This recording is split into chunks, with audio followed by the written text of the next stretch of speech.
Now, listen. This is getting good.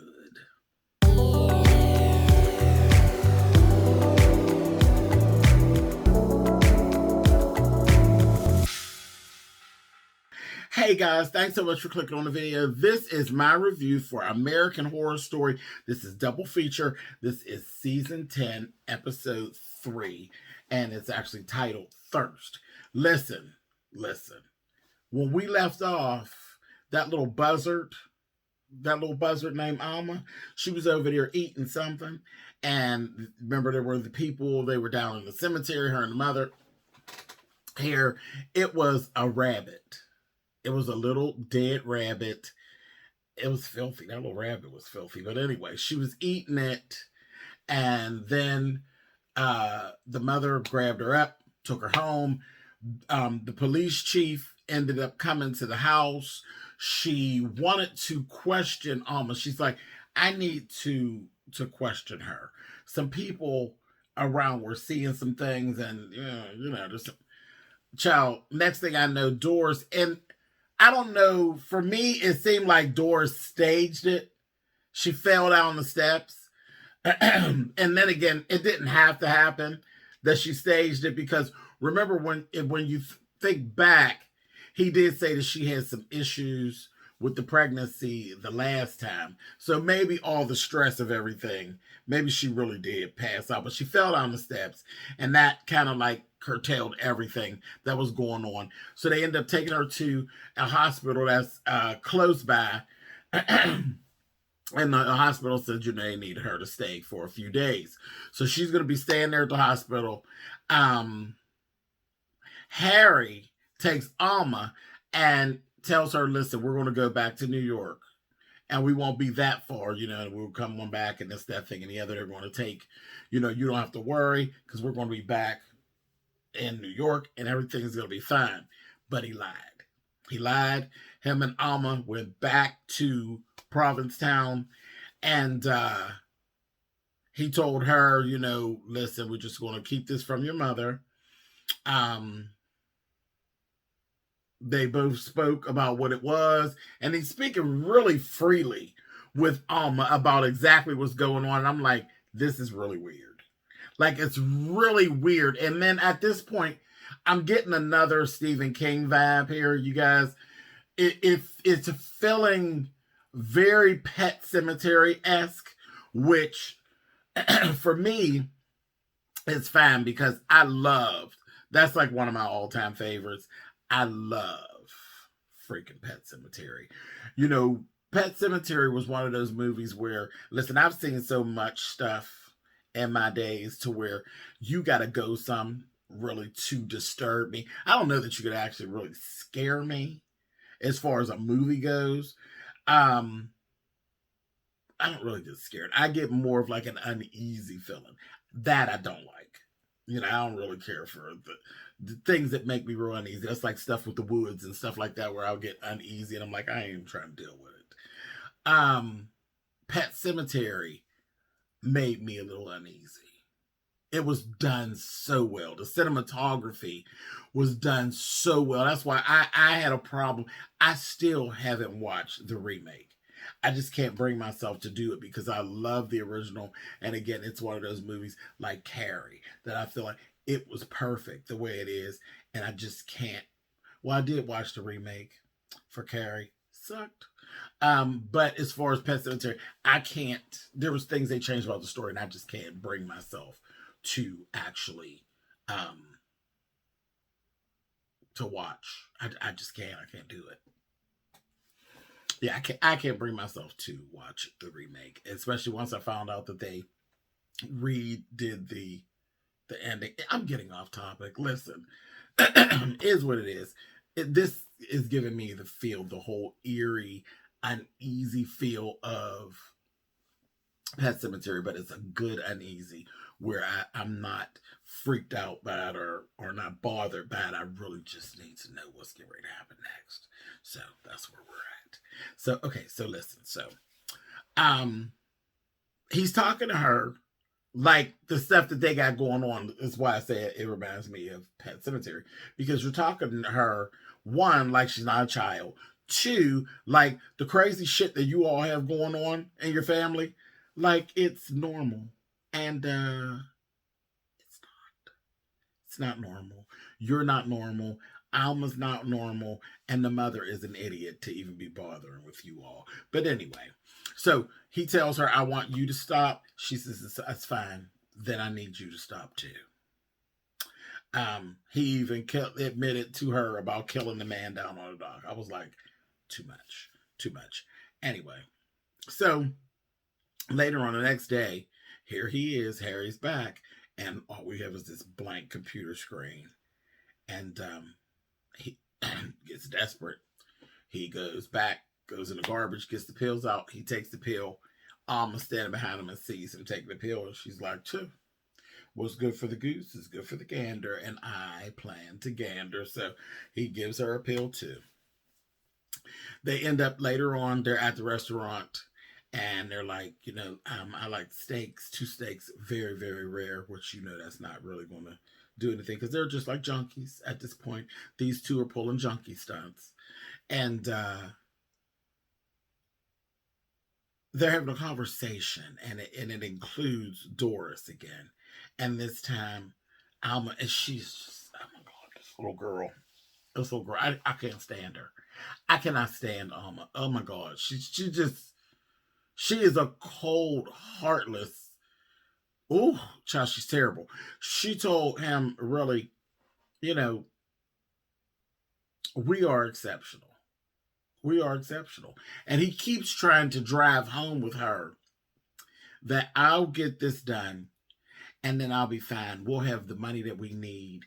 I'll just do it a few months out of the year and we'll be fine. But you were exceptional without it. You don't need the pill. He keeps trying to do, that's the good father in him. He's trying to drive that home, though he's not taking his own advice. But he's trying to drive that home with Alma, and she's like, no. And I mean, they discussed, it was literally a conversation between two adults. They discussed everything about, like her growing up and how they have to keep getting her checked to make sure that it's not stunting her growth, that she's becoming into a woman. And she's saying, I don't care about any of that. I don't want to have children. I don't really care about any of that. I don't care about falling in love. I don't want to be married. All I want to do is play music. Period. And he's like, okay. So he gets to a point where he's not even arguing with her. And he tells her, listen, well, this is the deal. You never will hunt. I will always get food for you. She says, well, what about after I'm 18? He's like, it's too risky. If somebody's going to get in trouble for this, it will have to be me. You don't hunt. I will supply food for you. Period. I said, oh, okay. You all in this crazy life y'all got going on anyway. So, they were talking about the mother. They were talking about Doris. And she says, well, why do we need her? She's not a good mother. She's not a good wife. And she's not a very good designer. She's very mundane and she's very normal and right of the mill. Why do we need her? And he told her, she is your mother. She loves us and we love her, this, that, and the other. And I'm like, no, Alma does not love her. She acts like she doesn't even like this lady, but whatever. So they had that whole little thing going on. So the next thing we actually see Harry done went on over there to Craigslist, and now he's on his way to bump someone off. He goes, there's this girl, and she looks like a little meth head and everything, and she's supposed to be selling something. Here it is. It ends up turning out he's been set up. Okay? Because again, just like they are predatory on Craigslist, we all know that there's lots of times where there are predators on Craigslist, and he got caught up. He is then abducted by a snuff film couple, and their whole plan of he's in there talking to a girl. She's like offered him a BJ. He's like, no. He ends up getting hit over the head. He's knocked out. He's locked in the basement. I mean, something totally out of a thriller. He's locked into the basement. This couple has him. And they basically tell him, old boy is going to take him and ravish his boothole, and he's going to take this Viagra, and he's going to be screwing her at the same time. And well, we're not going to get into all that. But Harry, the actor that plays Harry, to me, he just has a sex appeal about him. He really does. Even with all, because he is a recurring artist that's in this Ryan Murphy stuff and Brad Falchuk stuff, and he's sexy to me. He just got a sexy thing, and he's so mysterious and so crazy. His ass is crazy, but he just got a little sexy thing. So they got him in this little black t-shirt and black underwear. I said, come on, little boxer briefs. Said, look, don't judge me, honey. Anyway, he's real cute. But girlfriend can't wait to get her hands on. I said, girl, I get it. She's like, yeah, you're going to be getting me, honey, and he's going to be getting you. And then he going to kill you. He going to snuff you out. But, the people now, who really buy these films, that, they don't want just the snuff part. They want some action beforehand. So, yeah, I can't wait for that. I'm really turned on. This, that, and the other. Child, they get ready to get down, honey. He done took his little flipper out, honey, and he chewed away the little wrist. They had his wrist tied up because they were over there messing with the camera. He chewed the ropes off of himself. Baby went over there and yanked her throat out, baby. He gave it right onto her, honey. Right, yanked her throat out, took the gun, shot homeboy, and told him, you're going to bleed out slowly while I feed. Since you're not getting ready to go anywhere, I'm going to suck her dry while you go ahead on and bleed out slowly. Baby, he took and drained the guy and took him on home to Alma, honey, and put him into a cereal bowl, honey. And she stood there, and the two of them act just like it's just as normal. But at all this time as this going on, I'm looking at Alma. Alma is becoming more and more sinister. Do y'all see that? Like, you can see it on her. She is literally becoming like sinister. I'm like, honey, she's a little varmint, honey. But anyway, said, you better watch her. You need to watch her, honey. You better lay low, mess with this Alma, honey. But anyway, so that was that. Now, next thing you know, the next day, here comes Ursula, the agent. She's come from Cali. And she rolls through and she tells him, he's basically trying to hide everything kind of from her, everything. Lying, telling them that they were eating spaghetti. Trying to spaghetti with some blood, honey. But anyway, tells him Quentin Tarantino wants you to write for him. And all of this stuff said, you understand. So he's like, oh, so Quentin knows, the tea. He ends up telling her, be very careful, because she says she's going to hang out there for a few days. And then she's going to go back. Told her, don't be out at night, because, there's those weirdos that hang out and they're bad news. And that there's one real rum restaurant or whatever, which is called the Muse, and all of that. Later on, we end up seeing Ursula down at the Muse, honey. She runs into Belle and Austin, who are up singing their little torch songs, honey, down to the bar. And she insults them, honey. Lets them have it. Mickey is over there eyeballing her and carrying on. And all in all, Belle and Austin get pissed off, and they walk off after she insults their singing in their little karaoke. Mickey ends up having a conversation with her, and the two of them end up consorting. First, she walks off from Mickey. She kind of walks off from that night, and Mickey ends up eating her food, okay?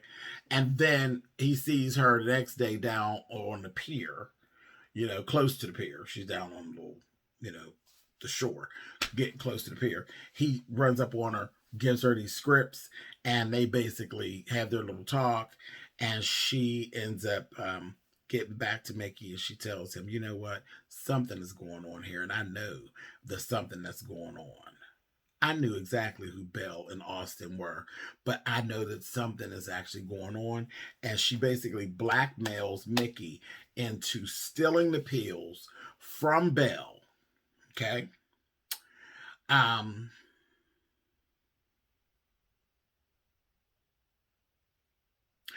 steals the pills. He was able to get into Belle's house to do it because Harry, Belle, and Austin had went out to feed. And they are feeding on it. Again, another situation where they go to get one person from a Craigslist, and when they get there, there's like 3 people there. Baby, they tore their asses down. And Harry's in there doing his thing, and Harry ends up, he's draining his person, getting the blood, putting it into a little thermos.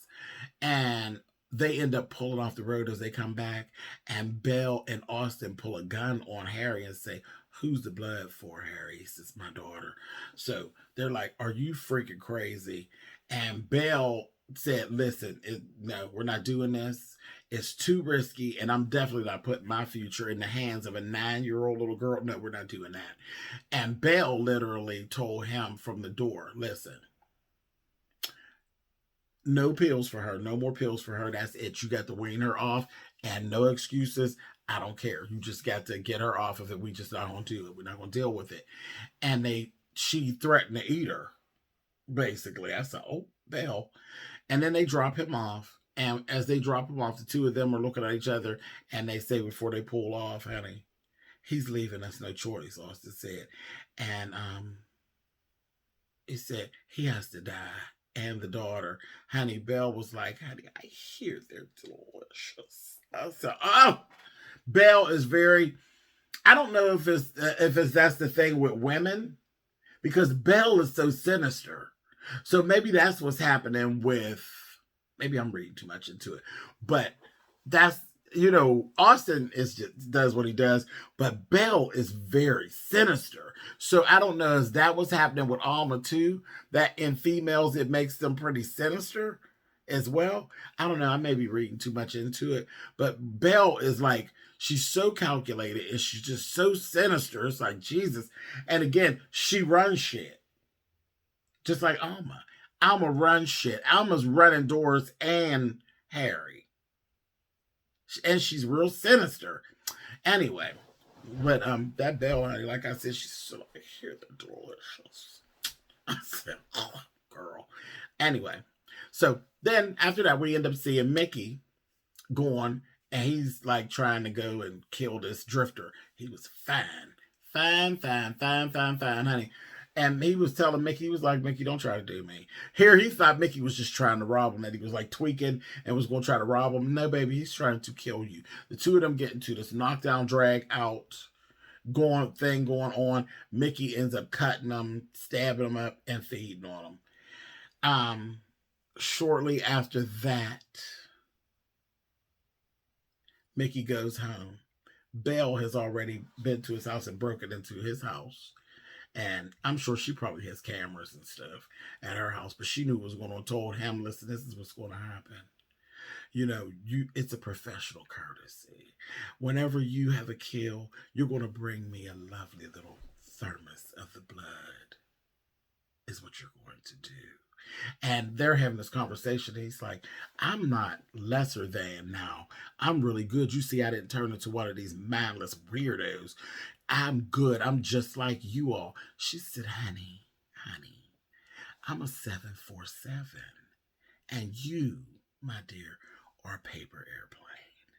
Don't ever make a mistake and think that you're like me. You're not. Now, like I said, you're going to bring me a lovely little thermos of the blood from every one of your kills. It's a professional courtesy." He's like, "You're going to have to bring me the thermos." She said, "Oh, your poverty offends me." I said, "Oh, she is too much. She is just too much." She told me, "Your first kill is going to be that California agent. Yeah, kill her. Make her beg. And kill her slow. I hope she tastes good." I said, "Oh." So that's that, honey. I said, "Oh my." So in the middle of that happens. And then while that's going on, Meantime, in between time, honey, we have this famous interior decorator who actually he's part of the LGBTQIA, honey. I said, look at him, honey. He's over there and he's so grand, honey, and so shady. And he talks to chief of police and says, girl, I see it all. I seen it all, Miss Thing. I was further down the way, honey. I wasn't getting close, girl. I seen it, honey. She said this thing was this whole thing, it was a gay bashing, honey. I said, look at this queen, honey. He's sitting up here, he got the information all wrong, honey. And she said, you come down to the station and give me a statement. He said, I'm not going anywhere, girl. I just did give you a statement, Miss Thing. I love it here in the wintertime. I'm usually here in the summer for inspiration, but I love it here in the winter, honey. He said, it's nice. It's quieter, except for those AIDS, he called them, what do you say, those creatures down there by the cemetery with that AIDS era couture. I said, oh, no,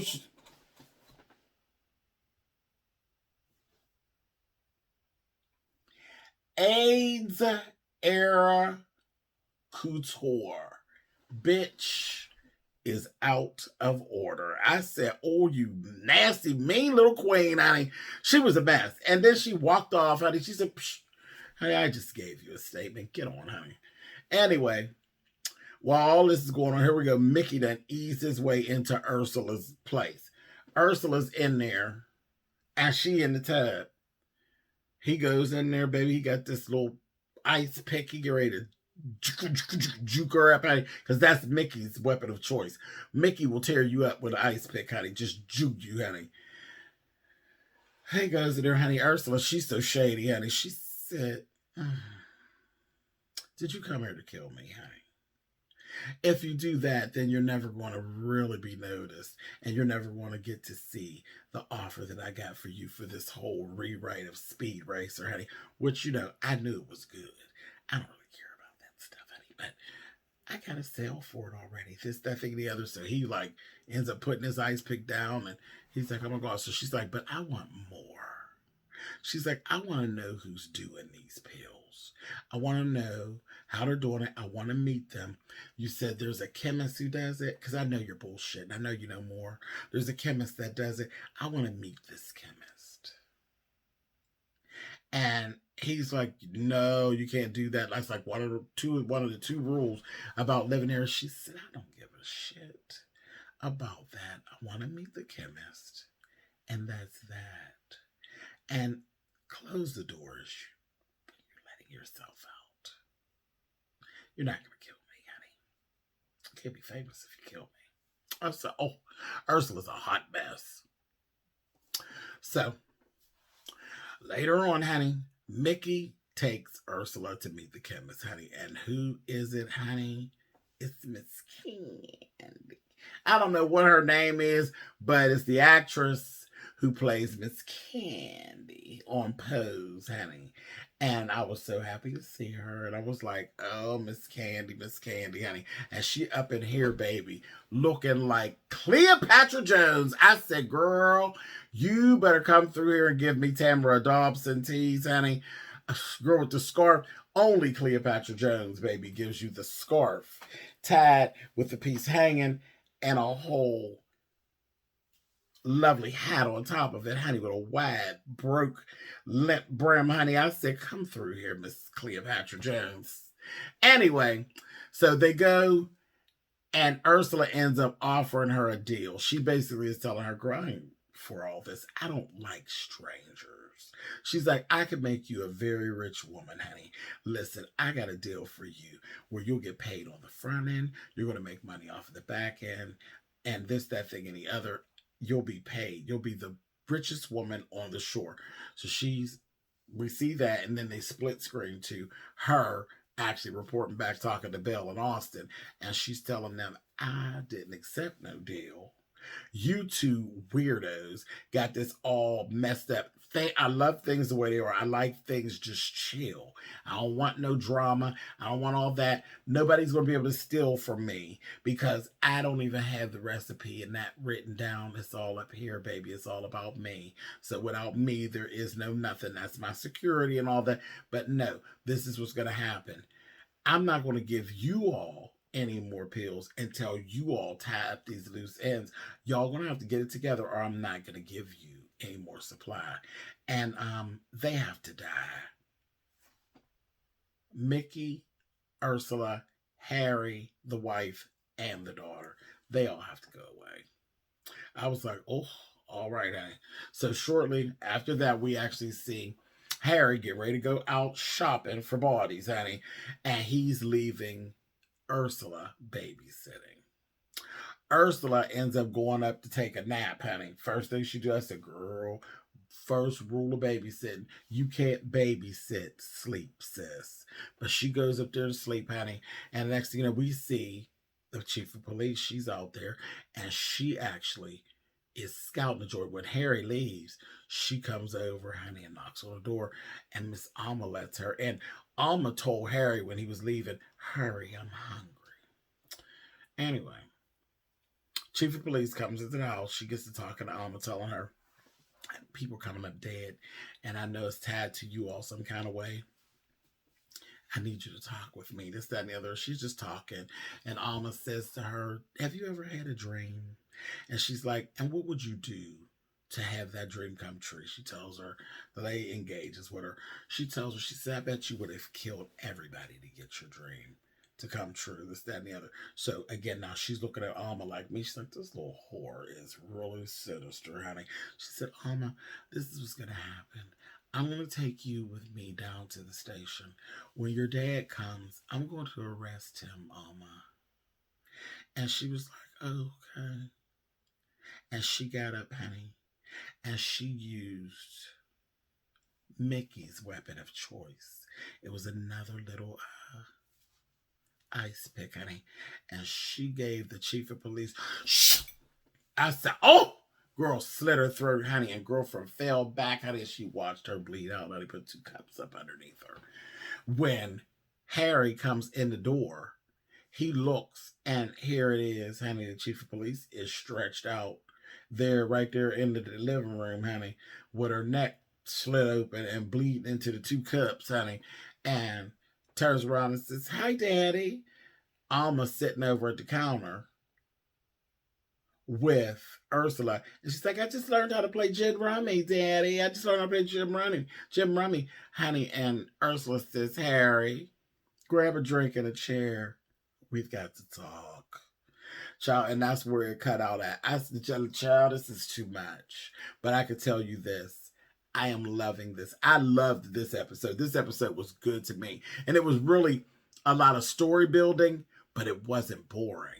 It was, and we didn't get the, child, listen, I'm really over the mindless cemetery creatures. I'm really over them. So we didn't even see them at all in this episode. That was good for me. I really did enjoy this episode. Anyway, listen, it's just getting good.